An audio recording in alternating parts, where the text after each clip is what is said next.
قرآن تو ایمان بتاتا ہے انہیں، ایمان یہ کہتا ہے میری جان ہے یہ۔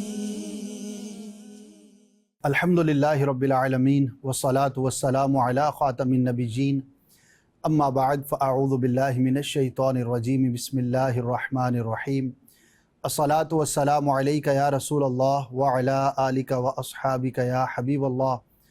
الصلاة والسلام علیک یا نبی اللہ وعلی آلک واصحابک یا نور اللہ۔ مدنی چینل کے ناظرین، سیرت رسول صلی اللہ تعالی علیہ وآلہ وسلم کے عنوان پر یہ پروگرام آپ روزانہ ملاحظہ کرتے ہیں۔ آج بھی پیارے آقا مدینہ والے مصطفیٰ صلی اللہ تعالی علیہ وآلہ وسلم کے سیرت کے ایک بہت ہی بڑے اور نمایاں پہلو پر ہم کلام کریں گے۔ یہ ٹاپک بھی گزشتہ سے پیوستہ ہے اور یہ موضوع ہے اخلاق کریمانہ۔ پیارے آقا صلی اللہ تعالی علیہ وسلم کے وہ اعلیٰ ترین بلند اخلاق کہ جو ساری دنیا کے لوگوں کے لیے ایک مشعل راہ کی حیثیت رکھتے ہیں، اس پر ہم کلام کریں گے، واقعات سنیں گے، روایات سنیں گے، لیکن اس سے پہلے درود پاک کی ایک فضیلت سنتے ہیں۔ پیارے آقا مدینہ والے مصطفیٰ صلی اللہ تعالی علیہ وآلہ وسلم نے ارشاد فرمایا کہ جو مجھ پر ایک بار درود پڑھے، اللہ پاک اس پر 10 رحمتیں نازل فرماتا ہے۔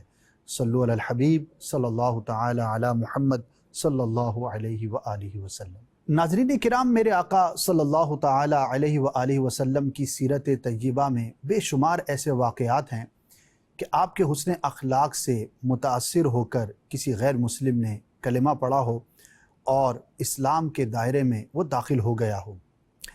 اسی ضمن میں ایک بڑا ہی پیارا واقعہ کہ حضرت محمد بن مسلمہ رضی اللہ تعالی عنہ کو پیارے آقا صلی اللہ تعالی علیہ وآلہ وسلم نے نجد کے علاقے کی طرف بھیجا۔ آپ وہاں پر گئے اور وہاں کے ایک سردار جس کا نام سمامہ تھا، اس کو گرفتار کر کے رسول اللہ صلی اللہ تعالی علیہ وآلہ وسلم کی بارگاہ میں پیش کیا۔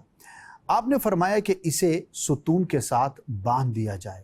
جب باندھ دیا گیا تو میرے آقا صلی اللہ تعالی علیہ وآلہ وسلم اس کے پاس تشریف لائے اور ارشاد فرمایا کہ بتاؤ تمہارے ساتھ کیا سلوک کیا جائے۔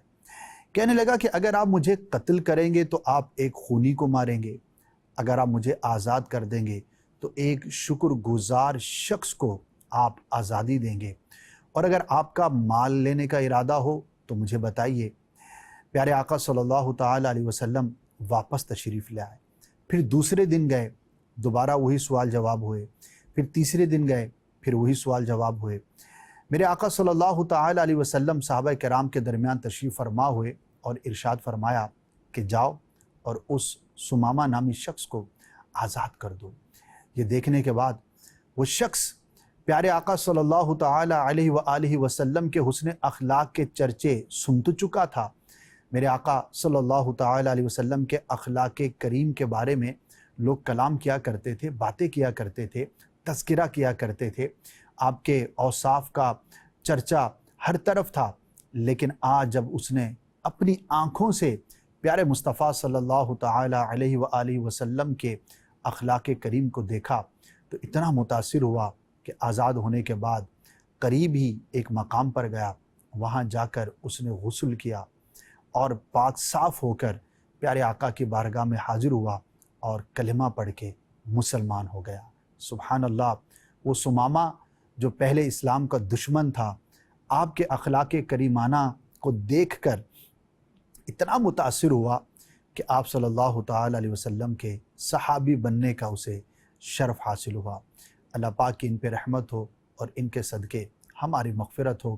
یہ ہے مسلمان کے اخلاق کا معیار جو کہ ہونا چاہیے کہ اگر کوئی کافر بھی ہمارے ساتھ کسی بھی طرح سے انٹریکٹ کرے تو ہمارا انداز اتنا خوبصورت ہونا چاہیے کہ وہ داد دیے بغیر نہ رہ سکے۔ یہاں پر میں یہ ضرور عرض کروں گا کہ دنیا میں جو اسلام پھیلا، ظاہر ہے اس کی جو بنیاد ہے پیارے مصطفیٰ صلی اللہ تعالی علیہ وآلہ وسلم نے رکھی، اور آپ سے جنہوں نے براہ راست تربیت حاصل کی وہ صحابہ کرام علیہ رضوان کی مبارک جماعت تھی۔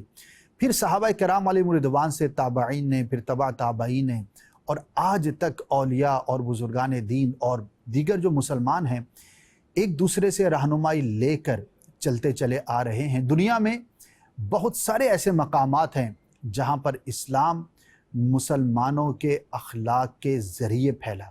وہاں پر کوئی لڑائی نہیں ہوئی، کوئی جنگ نہیں ہوئی، کسی علاقے کو فتح نہیں کیا گیا، بس کچھ مسلمان وہاں پر گئے اور انہوں نے اسلام کے مطابق، دین کے مطابق اپنی زندگی کو گزارنا شروع کیا۔ وہ کافروں کا علاقہ تھا، لیکن کچھ دہائیوں کے بعد آج وہاں پر مسلمان اکثریت میں نظر آتے ہیں، اور وہ غیر مسلم علاقہ اب مسلم علاقے میں کنورٹ ہو چکا۔ اس کی اگر مثالیں دیکھنا چاہیں تو دنیا میں سینکڑوں مقامات آپ کو نظر آ جائیں گے۔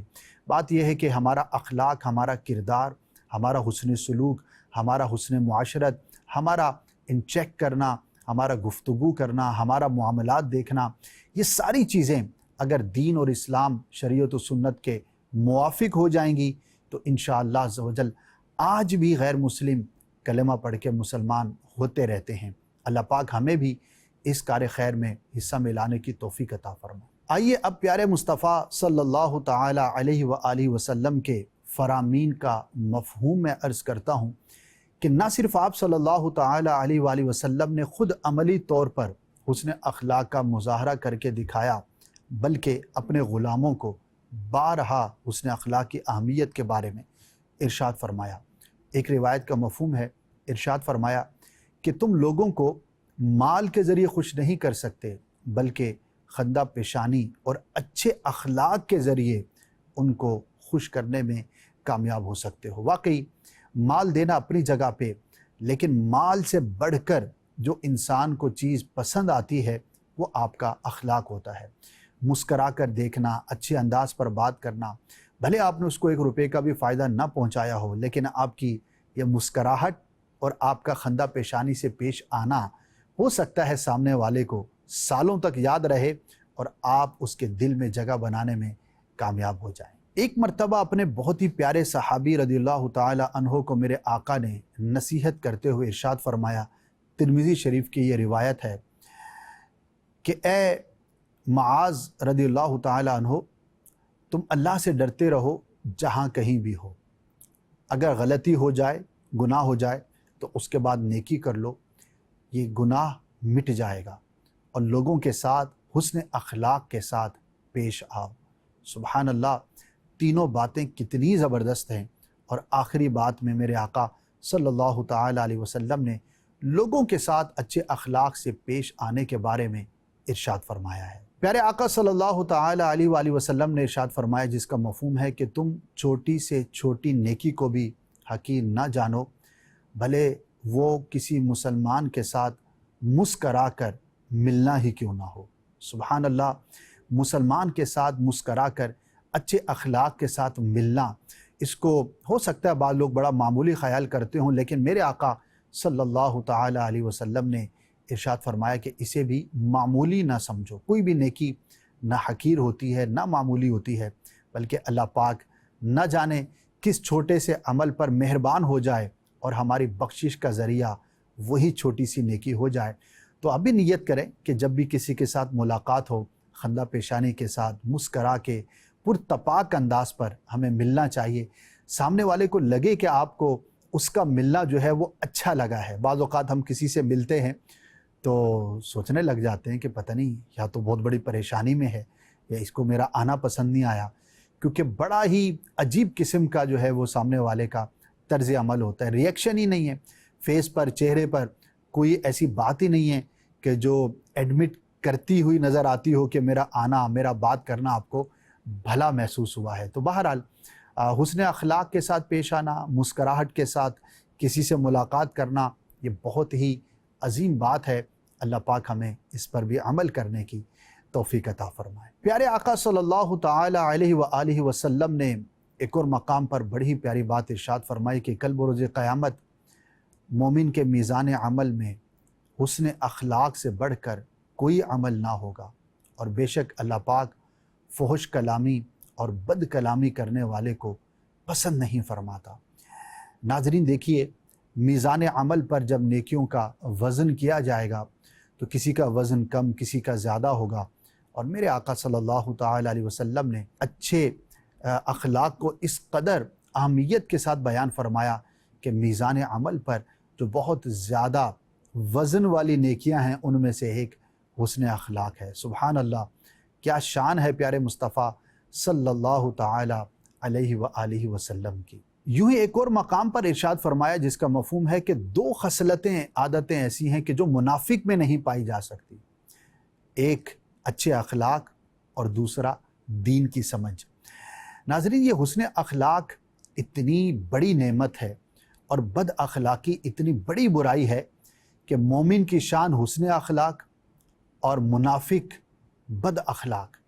اسی طرح دین کی سمجھ ہونا یہ اتنی بڑی سعادت کی بات ہے کہ منافق کے حصے میں نہیں آ سکتی۔ تو اللہ پاک جسے دینداری عطا فرمائے، دین کی سمجھ بوجھ عطا فرمائے، تفقہ فی الدین عطا فرمائے، علم نافع عطا فرمائے، تو یہ بہت بڑی چیز ہے۔ آج دین کے بارے میں، دینی معلومات کے بارے میں سیکھنے کی طرف رغبت بہت سارے لوگوں کی نہیں ہوتی یا بہت کم ہوتی ہے۔ یقین کیجئے کہ دین کی جو صحیح سمجھ بوجھ ہے یہ بڑی عقل مندی کی بات ہے، اور علم دین حاصل کرنا، دین کی سمجھ بوجھ حاصل کرنا، اویئرنیس کو حاصل کرنا، یہ کتنی بڑی بات ہے کہ پیارے مصطفیٰ صلی اللہ تعالی علیہ وآلہ وسلم نے اس کی پذیرائی ارشاد فرمائی ہے۔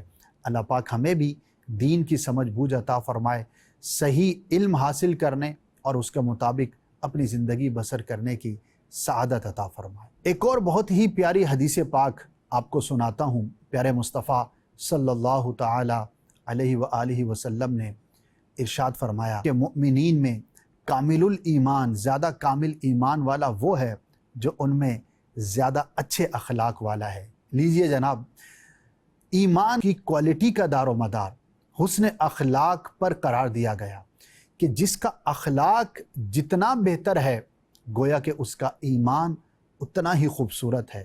سبحان اللہ، ذرا غور تو کیجئے کہ بات بات پر جھگڑنے والا، فحش کلامی کرنے والا، گالیاں نکالنے والا، غیبتیں کرنے والا، مسلمانوں میں جھگڑا ڈلوانے والا، بہتان لگانے والا، اخلاق میں گراوٹ کا شکار شخص اگرچہ وہ مسلمان تو ہے لیکن کامل الایمان نہیں ہو سکتا۔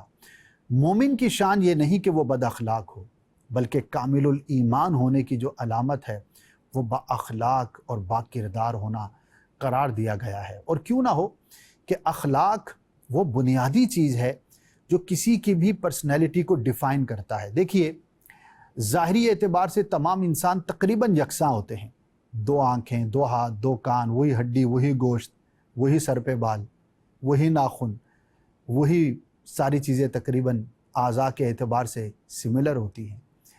آخر فرق کیا ہوتا ہے؟ ایک شخص بڑا اور چھوٹا کیسے ہوتا ہے؟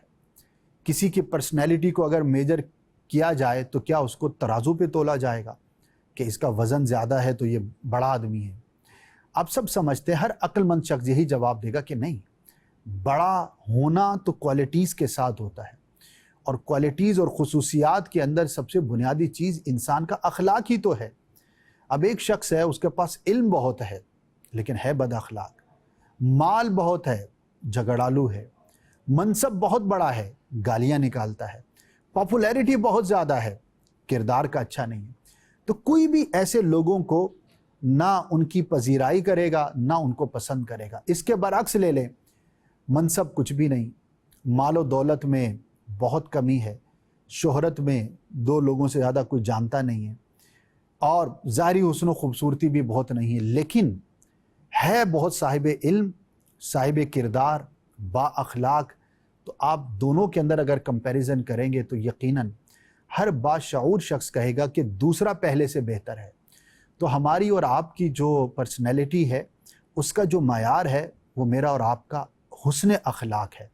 اگر اخلاق میں سے ہمیں حصہ ملا تو یوں سمجھیے کہ ہم بڑے با نصیب ہیں، اور اگر اخلاق درست نہیں تو اس شخص سے کوئی زیادہ بد نصیب نہیں ہو سکتا۔ یقین کیجئے کہ جب روایتوں کو دیکھتے ہیں تو عقل دنگ رہ جاتی ہے۔ ایک اور روایت میں ارشاد فرمایا جس کا مفہوم ہے کہ تم میں سے میرے زیادہ محبوب اور کل بروز قیامت میرے زیادہ قریب تم میں سے وہ ہوگا جس کے اخلاق زیادہ اچھے ہوں گے.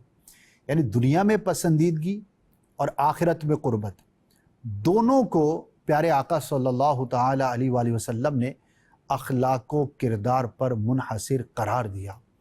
اب غور کیجئے کہ ہم کہاں کھڑے ہیں.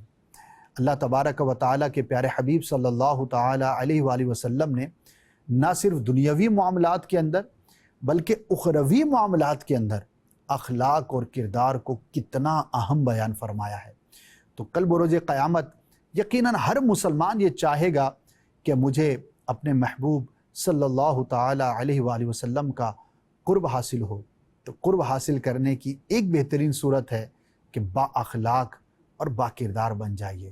انشاءاللہ عز و جل دنیا میں بھی برکتیں ہیں لیکن آخرت میں بھی پیارے آقا صلی اللہ تعالیٰ علیہ وسلم کا خصوصی قرب نصیب ہوگا. مفتی احمد یار خان نعیمی رحمۃ اللہ تعالی علیہ بڑے زبردست مفسر، محدث اور فقی گزرے.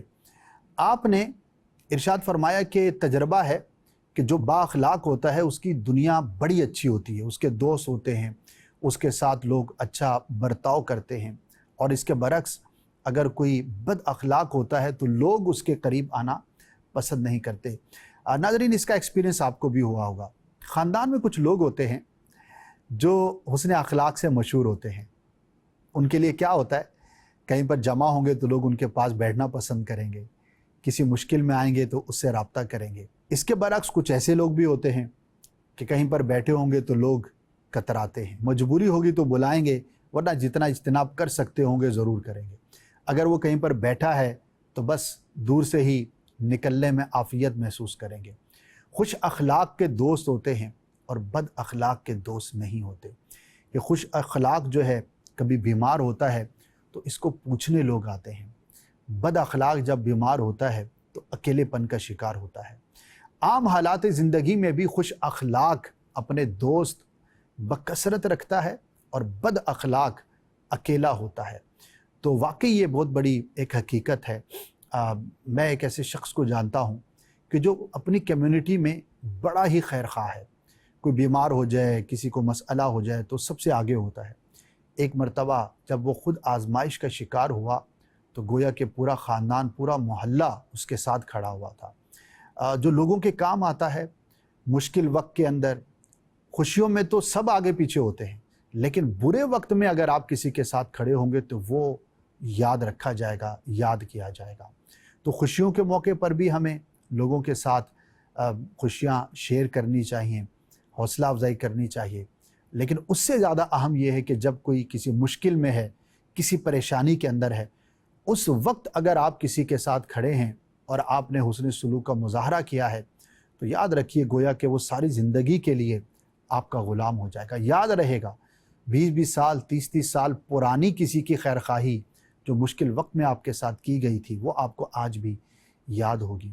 اللہ پاک ہمیں اپنے مسلمان بھائیوں کے ساتھ اچھے اخلاق کے ساتھ پیش آنے کی توفیق عطا فرمائے. ظاہر ہے اس میں جو آپ کے اہل خانہ ہیں وہ عام لوگوں کے مقابلے میں زیادہ حسن اخلاق کے مستحق ہیں. جو آپ کے خاندان والے ہیں، رشتہ دار ہیں، ذوی الارحام ہیں، خونی رشتہ ہے جن کے ساتھ، وہ عام لوگوں کے مقابلے میں زیادہ حقدار ہیں. اسی طرح ایک عام مسلمان بھی حسن اخلاق کا حقدار ہے لیکن آپ کا جو پڑوسی ہے وہ اس کے مقابلے میں زیادہ حقدار ہے. تو آپ کا جو پڑوسی ہے، آپ کے فیملی ہے، آپ کے خاندان کے افراد ہیں، آپ کے کولیگز ہیں، یعنی کہ جس کا آپ کے ساتھ جتنا زیادہ رشتہ ہے، قربت ہے، وہ اتنا ہی زیادہ حسن اخلاق کا حقدار ہے. میرے آقا صلی اللہ تعالیٰ علیہ وآلہ وسلم نے ایک مقام پر ارشاد فرمایا، خیرکم خیرکم لأہلہ. مفہوم یہ ہے کہ تم میں سے بہتر وہ ہے جو اپنے گھر والوں کے لیے بہتر ہے. اور اگلے حصے میں ارشاد فرمایا، اور میں تم میں سب سے زیادہ اپنے گھر والوں کے لیے بہتر ہوں. اللہ اکبر.